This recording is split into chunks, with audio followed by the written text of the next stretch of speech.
morning, friends from the media. On behalf of CREDAI Chennai, I extend a warm welcome to all of you. Thank you for your valuable time to attend this important press conference on the Pallikarni Ramsar Zone, balancing conservation with community needs. Other associations on the dais, Mr. Gopinathan, Chairman, Builders Association of India, Mr. Ram Prabhu, past Chairman, Builders Association of India, Mr. Randamani, President, Chennai Southern Builders Association, Mr. Hanifa, President, Vihara Chennai Builders Association, Mr. Ganesh Subramaniam, President, Flat Promoters Association South. We also expect Mr. Upesh Nagarajan from Vicky to join us. I also welcome all the OB and EC members of CREDAI Chennai. Pallikarni Marsh is an importance, and it stretches from Velachery to Perumbakam. Old Mahabalipuram Road runs to the east of the marsh, and it is the IT corridor of Chennai, contributing more than 50% of the developments of Chennai. Over the last few months, this area has been on a development freeze. Due to an order of the National Green Tribunal, which had directed the CMDA not to issue any approvals in the Ramsar zone and a 1 kilometer radius all around the boundary. So, and thank you for your strength and accepting our invitation. Thank you. Am I audible?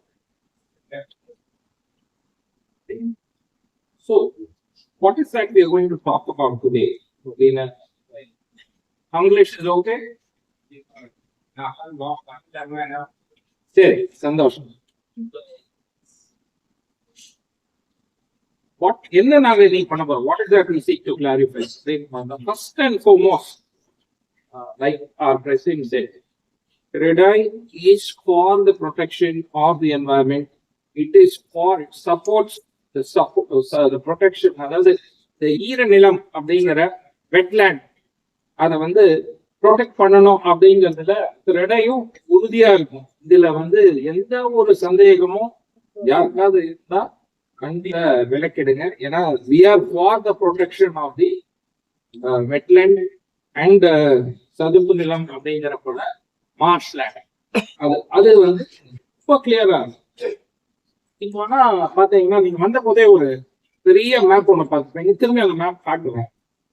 அதுல பாத்தீங்கன்னா இன்னைக்கு ஏன் இந்த press மீட்டை கூப்பிட்டுருக்கோம், இவ்வளோ அதான் சொல்றோம், எல்லாரும் அதான் சொல்றோம், சரி எதுக்கு இந்த பிரஸ் மீட் அப்படின்னு பாத்தீங்கன்னா, அந்த ப்ரொடெக்ஷன் அப்படிங்கிறது பொழுதுக்கு என்ன ஆயிடுது, ஒரு அடிஷ்னலா ஒரு கிலோமீட்டர் அந்த ராம்சார் ராம்சார்ங்கிறது ஒரு அங்கீகாரம், அதாவது ஈரநிலத்தை சுத்தியும் 1 கிலோமீட்டர் அடிஷ்னலா ஜோன் ஆஃப் இன்ஃப்ளூயன்ஸ்ல போட்டு இப்பொழுது அங்க வந்து எந்த ஒரு அப்ரூவலோ ஒரு இதுவோ பட்டா லேண்டா இருந்தாலும் சரி, தனியார் நிலமா இருந்தாலும் சரி, அதெல்லாம் வந்து நிறுத்தப்பட்டிருக்கு. மேப்லயே சில இடங்கள் வந்து ஜஸ்ட் 15 இயர்ஸ் பேக் வந்து அந்த இடத்துல வெட்லேண்டா இருந்தது. இப்போ நீங்க வந்து அந்த இடம் வந்து கமர்ஷியல் ஏரியாவா இருக்கு.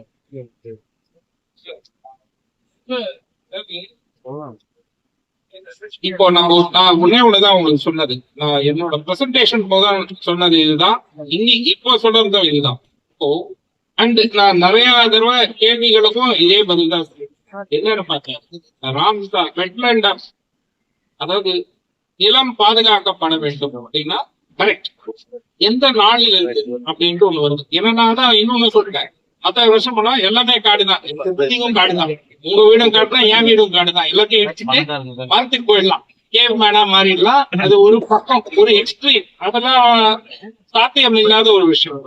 அதே மாதிரி ஒரு line, cut off line date ஒண்ணு போட்டு, ஏன்னா இந்த மாதிரி இந்த பில்டிங் வெட்லேண்ட்ல இருந்தது அப்படின்னு நம்ம ஒரு பில்டிங் அட்டாக் பண்ணினா, நாளைக்கு நம்ம வீடே ஒரு காட்டுல இருந்தது வேற ஒருத்தர் அட்டாக் பண்ண, வெட்லேண்ட ப்ரொடெக்ட் பண்றவன் ஃபாரஸ்ட் ப்ரொடெக்ஷன் அப்படிங்கிற ஒரு ஆக்ட் ஒண்ணு கொண்டு வந்து என்ஜிஓ ஒண்ணு போட்டு 10,000 ஆண்டுகளுக்கு முன்னாடி ஒரு காடு அப்படின்ட்டு என் வீடையும் உங்க வீடையும் சேர்த்து இடிச்சிடலாம்.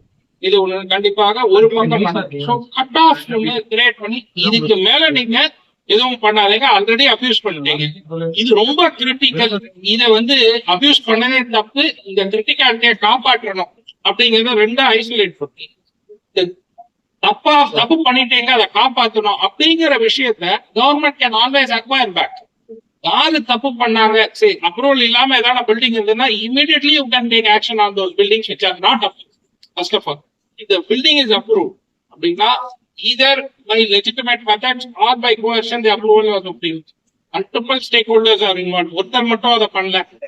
அப்போ என்னன்னா அந்த சிச்சுவேஷன்ல யாருக்கு பொறுப்பு எடுத்துக்கணும்? அரசாங்கம் தான் அந்த பொறுப்பு எடுத்துக்கணும். அரசாங்கம் என்ன பண்ணணும்? நீ அதெல்லாம் திரும்பி கொடுத்துருப்பா, ஏதோ ஆயிடுச்சு, அந்த காலத்துல ஆயிடுச்சு, திருப்பி கொடுத்துரு, நாங்க வாங்கிக்கணும் அக்வயர் பேக் அப்படின்ட்டு அந்த மாதிரிதான் அதுக்கு ஒரு அப்ரோச் எடுக்க முடியும். இதான் பிராக்மேட்டிக் அப்ரோச், தான் பிராக்டிக்கல் அப்ரோச் ஆயிட்டு இருக்கு. அதுல போய் லைசன்ஸ் ரெனியூவல் பண்ண முடியல. கிட்டத்தட்ட உங்களுக்கு தெரியும், சிட்டில வந்து இந்த 10 வில்லேஜ்ங்கிறது ஒரு இம்பார்ட்டன்ட் வில்லேஜ். நம்மளுடைய ரியல் எஸ்டேட் க்ரோத்தே பாத்தீங்கன்னா 25% அங்கதான் நடந்துட்டு இருக்கு. கிட்டத்தட்ட more than 1 lakh crores இதனால அஃபெக்ட் ஆகும் எக்கனாமிக் பாத்தீங்கன்னா. சோ நம்ம கேட்கறது அந்த இண்டிவிஜுவல்ஸ்க்காக தான் நாங்க கேட்கிறோம். 9 months எந்த வித ப்ரீவியஸ் கவர்மெண்ட் இருந்தாங்க, எலெக்ஷன் கோட் ஆஃப் கண்டக்ட் வந்துட்டு எதுவுமே ரெப்ரஸன்டேஷன் கொடுத்து அதுவும் நடக்கல.